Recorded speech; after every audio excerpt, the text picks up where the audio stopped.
team. Hey there, this is Malorian. This is the Orc Tactical Team, and this question comes from Harry Muxon. I hope I didn't screw that name up. But his question is, Malorian, what really is the role of the support mage in 8th, and what's the best way to get the most from it? Well, probably the thing to start off first is just defining what this support mage really is. It's not something where, like, I take a mage and he supports the rest of my army. What it normally is that you'll have your primary caster. He'll be a level 3, a level 4. He's the guy that's going to be always doing your casting, dispelling for the most part, because he has the bonus, he has the most spells, he's your real power guy. And then sometimes you have a level 1 or level 2 as well. And this is kind of like your support caster. This guy does most of the work. This guy does a little bit extra.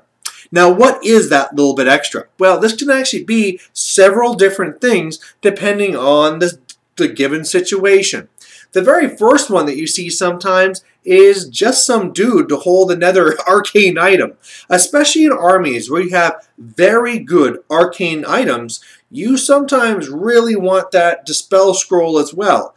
And you have to just pretty much say that, well, if I want both, I have to take 2 mages. So you'll have your level 4 with the 1 item, and then you'll have your level 1 in that case, because you want him to be as cheap as possible. Because really, like I said, he's a dude to hold on to an arcane item.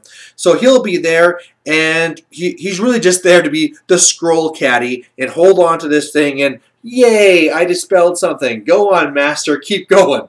Right? That's pretty much his role. He might do a little bit of channeling or something, but that's kind of very small. That's actually could be the next thing we were talking about is, you know, if nothing else, it is another dice to channel. So on average, it means that during one of the 6 turns, you'll have an extra dice. Okay. That's all right. I mean, normally if we're looking at the point cost for a level 1, we're looking around 65 points. Really depends what type of guy it is. But, you know, like for some dude that gives you an extra channel and other stuff, that's okay. That's okay. Another reason why people take this support mage is what happens if your primary mage basically falls on his ass. What if you go and say, okay, I'm going to go and cast this dice, the spell, and with these 4 dice, I got 4 1s. Well, all of a sudden I just lost concentration, and my magic phase could be completely over, unless I now go and have a support caster to actually go and cast some other spells. You know, his spells might not be as good as the ones I have on my primary caster, but at least it's something. My magic phase isn't plainly over. So that's another thing that you'll have there too. Now, another one is sometimes his spell is good. Really depends on what lores people get to choose from. But specifically, if somebody has, you know, access to shadow or beasts or, you know, something like that, fire to get fireball. You know what? Taking this level 1 where you know you can always take this really good signature spell, it's something you could be doing all the time. Like maybe you know that, okay, all the time I'm going to be rolling 6 dice for this on my primary caster and then 2 dice on this on my support caster. And it's actually part of your magical plan overall, that this spell on him is actually something you're going to be using all the time. So, I mean, of course you want this other guy because he's going to be giving that to you, right? Now, we can take that and expand it because sometimes you see that to the extreme where there is no primary caster, there is no level 4, there's just a bunch of level 1s because they all have, you know, 3 level 1s and they all have wild form, or maybe they all have fireball, or maybe they all have soul blight or something like this, right? It's a signature spell that they can all take automatically that you know you can spam. I can throw 2-3 dice per guy and I'm just going to spam this signature spell because it's worth it and it's a pretty good deal. And when you take those 3 guys together, they're going to cost about the same amount as your level 4 anyway. So why not, right? It kind of works out. So that's another thing you could be having there. Something else that can also be kind of handy is these guys tend to be not needed overall. So let's say you have your 65-point guy who has a Dispel Scroll. That's going to be bringing him up to 90 points. And during the game, he uses his Dispel Scroll, and now he's kind of sitting there with like a crappy spell. If nothing else, this support mage can be used as chaff, as a throwaway unit. You know, geez, these guys are getting close to me, and by now I've already lost my other chaff. Go get them, level 1. You know, these guys can run out and they can do this for you too. In other armies, it can also do other things. Let's say, for example, maybe we're talking about with the vampires.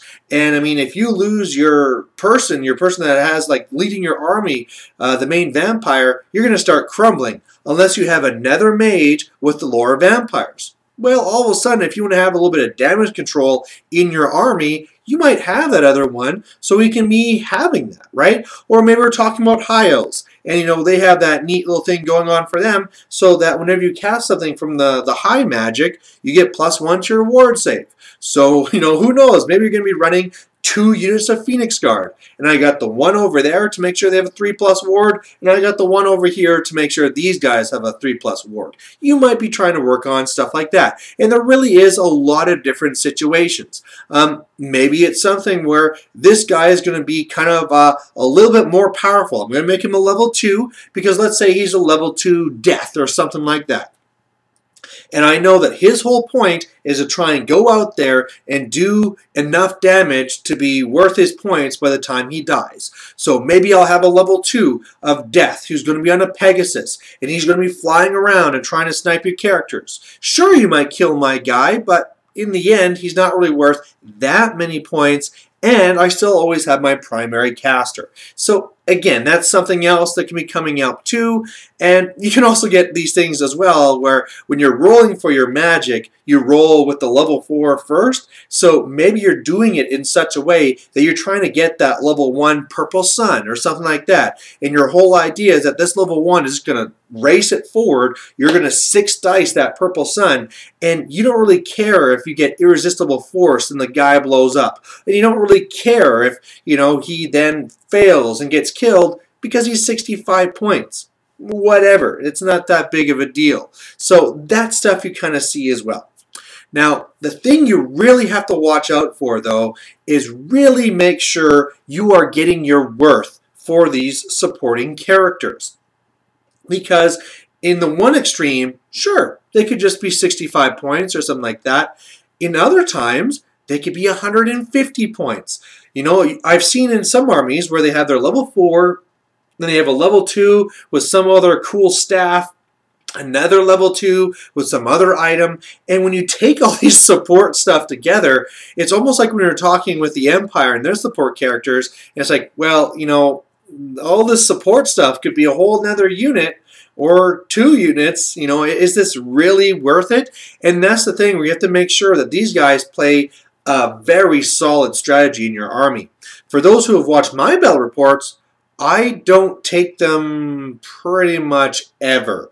Unless, you know, we're looking at my Lizardmen. I like going with the whole idea of multiple Skink Priests with the whole spamming wild form. That way I kind of do that. But normally if I have a level 4, I stop at the level 4. Because in general, when you have your Winds of Magic, you're going to have about 7 or 8 dice. 8 because, hey, maybe you channeled or something like that. With those dice, you already have 4 spells. And, I mean, odds are that out of those 4 spells, you'll already have 2 good ones to already cast. So if you have a support mage, and, you know, oh, maybe he has another good spell and options is good, but is that extra option worth the extra points?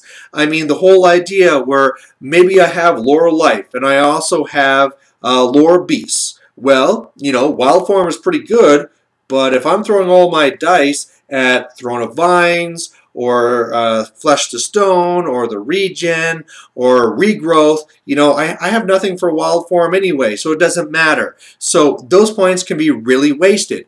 Or a lot of times, like, really look at it. If you are taking extra arcane items on these support mages, really make sure that they're worthwhile. Because I see some people where they're like, well, I have another mage, I might as well take another arcane item. And then this arcane item, you know, it could be another unit. If I go and I have, you know, a simple little item on a level 1, that item could have been another spear chukka, right? It could have been another troll. You know, these things can directly translate over. Or maybe if I put something on there that's more expensive, it could be a chariot. You know, a wolf chariot's only 50 points. In a lot of armies, you see this, especially if you add the two together, right? If you take the 65 points and whatever the item is, well, man, I mean, now we're looking at a boar chariot, or maybe we're looking at a little small unit of boar boys or something like that. It's just the boar boys I will always have to use for something. That level 1 with whatever staff or something, how often is he really going to be helping you? So really keep that in mind. Keep those points in mind. And like I kind of went in the beginning, there definitely are times where that mage can be playing a key part of your strategy and can help a lot. There's many other times where that's not the case. So really make sure to look at your situation and just go from there. So there you have it, and thanks for watching. Bye. Hey there, this is Malorian, and this is another Orc Tactical team, really because I've already done 2 today, but where I get these from is from the Warhammer YouTubers page on the Google+, and the guys I've been covering so far are guys I'd taken from before, and I thought, hey man, we gotta do somebody else new. Normally I take, you know, I'm explaining too much. I'm explaining too much, and you don't care. You don't